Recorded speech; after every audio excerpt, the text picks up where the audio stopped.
तो तो आज की बियॉन्ड क्लासेस सीरीज में हम लोग बहुत ही इम्पोर्टेंट चीज़ की बात करते हैं, जिस पे बहुत सारे लोगों के आए थे कमेंट कि सर इस चीज़ के ऊपर भी वीडियो बनाइए। तो one of the most important thing जो भी बच्चे प्रिपेयर करते हैं, चाहे वो आईआईटी के बच्चे हों चाहे नीट के बच्चे हों, कि कभी ना कभी तो उन लोगों के दिमाग में ये ख्याल जरूर आएगा, कभी ना कभी तो ऐसा चीज़ ऐसी खुराफात जरूर आई होगी कि I want to secure AIR 1 all India rank 1 मुझे चाहिए। कभी ना कभी तो डेफिनेटली आई होगी, मेरे भी आई थी, आप सबके में आई होगी कभी ना कभी। तो सबसे मतलब बहुत ही एक तो फायरिंग क्वेश्चंस कहते हो, एकदम फायर्ड क्वेश्चन है कि टॉपर कैसे बने।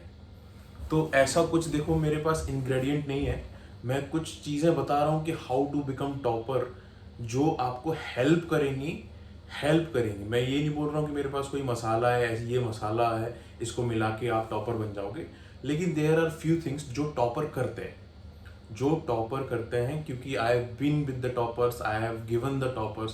तो जो चीज़ें टॉपर करते हैं वो चीज़ें, तो बेटा सबसे पहले तो देखो, दंगल का एक डायलॉग याद कर लो। वहाँ पे आमिर खान बोलता है कि मेडल्स पेड़ पे नहीं उगते, उन्हें बनाया जाता है। तो उसी तरीके से टॉपर्स के बारे में भी सेम चीज़ है बेटा। टॉपर्स ऐसे नहीं होते कि एक दिन अचानक से उठ के आ गया और टॉपर बन गए। भाई टॉपर बनने के लिए दो चीज़ें होती हैं, केवल दो चीज़ें होती हैं। एक होता है टैलेंट और दूसरा होता है हार्डवर्क। ये दोनों चीज़ें जब आप किसी अच्छे गाइड के पास जाते हो, इसमें भी गाइडेंस जरूरी है। हो सकता है कोई ऐसा बच्चा हो जिसके पास टैलेंट बहुत हो। टैलेंट का मतलब, यहाँ पे टैलेंट का मतलब है कि जिसको स्टडी में बहुत टैलेंट हो, बहुत तेज दिमाग चला हो। होते हैं ऐसे बच्चे होते हैं जिनका बहुत तेज दिमाग चलता है, जिन्हें बहुत कुछ चीज़ें नहीं पढ़ी होती, लेकिन वो फिर भी क्वेश्चन देख के आंसर बताते हैं। ऐसे बच्चे होते हैं। और दूसरे बच्चे होते हैं हार्ड वर्किंग बच्चे। वो होते हैं जो मेहनत करके अपने आप को इम्प्रूव करके उस टॉपर वाली कैटेगरी में पहुंच जाते हैं। लेकिन बेटा दोनों का कॉम्बिनेशन थोड़ा थोड़ा होना बहुत जरूरी है। अगर आप ओनली टैलेंटेड है, हार्ड वर्किंग नहीं है, मतलब आप अच्छा सिलेक्शन ले सकते हो, रैंक नहीं कर सकते। अगर आप ओनली हार्ड वर्किंग है, टैलेंटेड नहीं है, तो भी आपका रैंक नहीं सिक्योर हो सकता। तो थोड़ा मिक्सचर तो होना चाहिए। जैसे अगर आप 75% टैलेंटेड तो 25% हार्ड वर्किंग भी होने चाहिए। अगर आप 75% हार्ड वर्किंग है तो 25% टैलेंटेड भी होने चाहिए। क्योंकि ऐसा नहीं, हार्ड वर्किंग से मेरा मतलब उन बच्चों के लिए है जिन बच्चों को एक क्वेश्चन कर रहे हैं तो 10 क्वेश्चन उस तरह के लगाएंगे तब 11वां क्वेश्चन कर पाएंगे। ऐसे बच्चों को मैं हार्ड वर्किंग बोलूँ। टैलेंटेड बच्चे वो होते हैं जिनको देख रहे हैं, देखते ही उनको क्वेश्चन आगे कि भाई हाँ, ये क्वेश्चन ऐसे ही अटेम्प्ट होना है। तो दो कैटेगरी में मैंने डिवाइड कर दिया, हार्ड वर्किंग और टैलेंटेड। रैंक इन दोनों का मिक्सचर प्रोड्यूस करता है। अगर आप हार्ड वर्किंग है, थोड़े बहुत टैलेंटेड है, ठीक है चल जाएगा। अगर आप टैलेंटेड है, थोड़ी बहुत हार्ड वर्किंग है, तो भी चल जाएगा। तो रैंक आपकी सिक्योर हो जाएगी। तो ये चीज़ होती है। तो अब ऐसे में क्या होता है कि बेटा देखो, जब ये लोग एग्जाम में बैठते हैं, एग्जाम में जब आप बैठोगे, अगर आपके पास प्रिपरेशन पूरी अच्छे से, तो खुद से सोचो कि आप कौन सा एग्जाम सबसे अच्छा दे पाते हो, जिसकी आपकी तैयारी बहुत अच्छी हो, आप कॉन्फिडेंट होते हो कि हाँ भाई ये एग्जाम तो मैं फोड़ दूंगा, कुछ भी हो जाए। वही एग्जाम आप अच्छा दे पाते हो। अभी तक की लाइफ में देख लो, आपका सबसे अच्छा एग्जाम कौन सा गया है, और उसका रीजन देख लो कि क्या रीजन है। इसकी तैयारी अच्छी थी या इसके ऊपर मैं कॉन्फिडेंट था। तो आप सबसे अच्छे एग्जाम में जो आपने स्टडी फॉलो करी थी, सेम स्ट्रेटजी यहाँ पे भी फॉलो करो। देखो मैं फिर से अपनी उस बात पे आऊंगा कि टॉपर एक दिन में नहीं अपीयर हो जाता। आपको अभी नहीं पता होगा कि इस एग्जाम में कौन सा आदमी, कौन सा बच्चा क्रैक करने वाला है, रैंक AIR 1 लेने वाला है, आपको अभी नहीं पता होगा।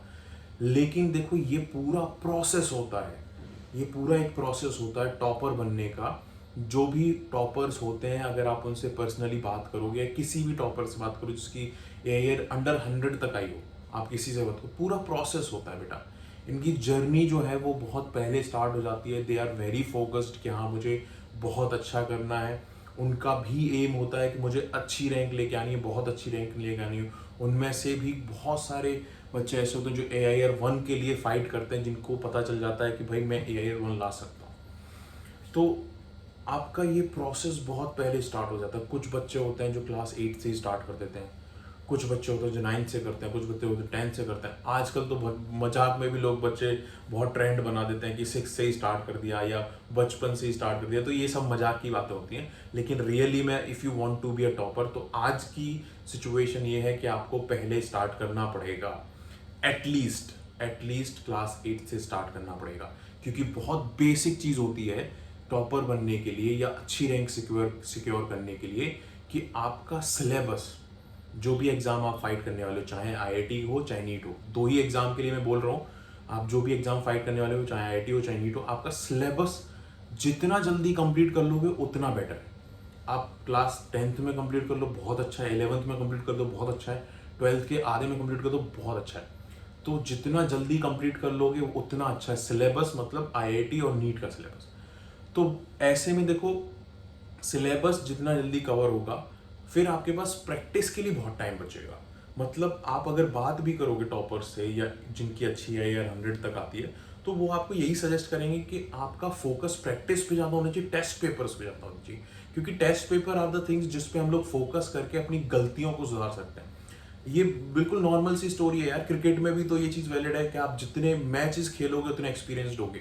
तो बच्चों, जैसे कोई बच्चा है जिसने 1000 टेस्ट दे चुका है, मेरी टर्म्स में 1000 मतलब बहुत होते हैं, और कोई बच्चा ऐसा जो 10 टेस्ट देके जा रहा है, तो ऑब्वियसली जो 1000 टेस्ट दे चुका है उसको अपनी गलतियां ज़्यादा पता होंगी कि मैं किन क्वेश्चंस में गलतियां कर रहा हूँ, उसको अपनी गलतियों को वर्कआउट करने का टाइम भी रहेगा। तो ये बहुत इंपॉर्टेंट हो जाता है कि आपका जो सिलेबस है वो जल्दी से जल्दी, जितना जल्दी हो सके उतना ख़त्म करने की, उतना फिनिश करने की कोशिश किया करो।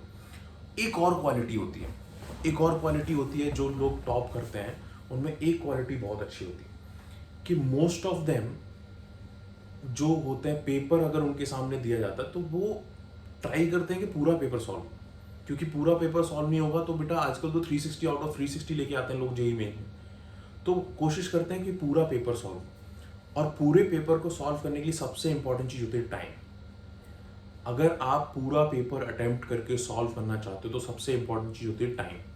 तो टाइम का जो आपका मैनेजमेंट है, टाइम मैनेज कैसे होगा? या तो आपकी स्पीड बहुत तेज हो, नहीं तो टाइम मैनेज करने का एक और दूसरा तरीका होता है कि आपकी खुद की कुछ ऐसी ट्रिक्स होनी चाहिए जो टीचर्स भी क्लास में बताते हैं। आप कहीं भी तैयारी कर रहे हो, आपके टीचर्स बताते हैं कि ये ट्रिक होती है इस क्वेश्चन को करने की, आप फास्ट कर सकते हैं। तो ऐसी ट्रिक्स आपके पास जरूर होनी चाहिए, जैसे कुछ क्वेश्चंस हो जिनको देखते ही सॉल्व कर दो। मतलब लेट्स से 75 क्वेश्चन है आपके एग्जाम में, तो 75 में से कम 10 क्वेश्चन तो ऐसे हो जिनको सॉल्व करने में 1 मिनट या 2 मिनट से कम का टाइम लगे, जिससे जो क्वेश्चन टफ होंगे उसमें आप टाइम को इजीली डिस्ट्रीब्यूट कर पाओ। तो ये चीज़ भी बहुत इंपॉर्टेंट है। AIR 100 तक अगर सिक्योर करना है तो मैक्सिमम पेपर अटेम्प्ट करो विदाउट या बाई मिनिमाइजिंग द मिस्टेक्स, गलत आंसर्स कम करके मैक्सिमम क्वेश्चंस अटेम्प्ट करो। तो ये पूरा प्रोसेस होता है, जर्नी होती है। सबसे पहली चीज़ होती है कि आप जितना जल्दी हो सके उतना जल्दी सिलेबस को ख़त्म कर लो। सिलेबस का मतलब मेरा यहाँ पे IIT वाले बच्चे फिजिक्स केमिस्ट्री और मैथ, और नीट वाले बच्चे फिजिक्स केमिस्ट्री और बायोलॉजी। सिलेबस का मतलब ये है जितना जल्दी हो सके। दूसरी चीज़, प्रैक्टिस ज़्यादा से ज़्यादा करो। प्रैक्टिस से ये देखो कि हम लोग गलत कहाँ कर रहे हैं, हमारी गलती क्या है, उस गलती को सुधारो, खुद से सुधारो, अपने टीचर से बात करो, कोई अगर अच्छा दोस्त हो तो उससे बात करो। तीसरी चीज़, टेस्ट पेपर बहुत ज़रूरी है, और एग्ज़ाम में एकदम फोकस्ड होके, बिल्कुल ये जो तैयारी वाला फेज़ है ना, इस पूरे फेज़ में आपको फोकस्ड होके काम करना है। एग्ज़ाम में तो सबसे ज़्यादा फोकस और एकदम कॉन्फिडेंट रहना, फोकस्ड एंड कॉन्फिडेंट। तो आप देखोगे कि कुछ क्वेश्चन जो हो सकता है कि दूसरों के लिए टफ हो, वो आपके लिए आसान हो जाता है। तो ये चीज़ें, ये स्टेप्स आप फॉलो करोगे, बाकी तो देखो पूरी कहानी हो सकती है यार, पूरा मैं लिस्ट बना के देता हूँ किस क्लास के बच्चे को क्या करना चाहिए। तो ये चीज़ें तो हम लोग किसी और वीडियो में अब बहुत आराम से ले सकते हैं कि किस क्लास के बच्चे के लिए कौन से चैप्टर्स इंपॉर्टेंट हैं, कौन सी चीज़ें आप अभी अपने लेवल पे कवर कर सकते हो।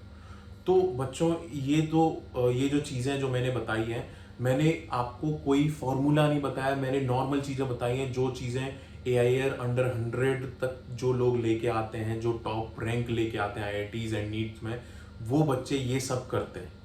तो ये चीज़ें आप फॉलो करोगे तो कभी ना कभी आपको इस वीडियो की ज़रूरत जरूर पड़ेगी। और बेटा एम मत छोड़ना, भले ही लोग मजाक बनाएं, भले ही लोग ये बोलें कि तुम्हारा नहीं आ सकता ये यार इतना, या 1 नहीं आ सकता है, 10 नहीं आ सकता, तो ये एम मत छोड़ना। सबसे पहला स्टेप तो सपना है। जब आप सपना देखोगे कि मुझे रैंक 1 लेके आनी है, तभी आपका रैंक 1 आएगा। अगर आप खुद श्योर नहीं है कि मेरी रैंक 1 आनी है, तो भाई कैसे आओगी? आप ऐसे चमत्कार तो नहीं होगा, ऐसे मैजिक तो कोई नहीं होगा कि आप श्योर नहीं हो कि मेरी 1 आ सकती है और आ गई।